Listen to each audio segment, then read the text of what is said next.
Ассаламу алейкум баршаңызға, қайырлы күн. Назарларыңызға 17-ге 14 үйдің 10 қапталы 20 метр болатын бір қабатты үйге арналып сызылған жоба проект. Көріп бағалап, тамашалап жіберіңіздер. Өз ойларыңызды комментарияға жаза отырыңыздар. Әзірге тек черновой вариант бөлмелердің орналасуы ғана көрсетілген. Проект енсіз учаскеге сызылған 18 метр болатын, сондықтан осындай ұзынша болып тұр. 14-ке 2 жаннан 2 метрден ғана қалады, көршімен екі ортада. Осы үйден басқа ешқандай құрылыс жұмыстар жүргізілмейді, сондықтан үйге қосып, кішігірім қоймасы бар, кладовкасы.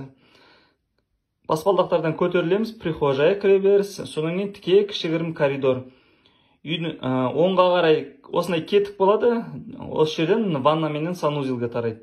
Және солға қарай бірінші кухня, кухнядан террасқа қарай шығып кетеміз. Алды витражный үлкен терезе болады. Кірген бізге қарап тұрған кезде оң жақ бұрышында сол терезенің осындай шишадан, яғни есік болады сыртқа қарай террасаға жаздың күн тамақ тасығанға.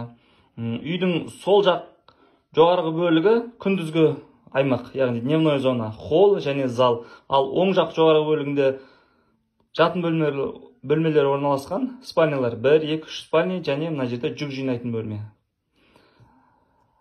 Баспалдақтардан оңға қарай котельня және кладовка бар. Кладовкаға осы баспалдақтардан лестничный площадкадан да кіруге болады, және сырт жақтан да кіруге болады.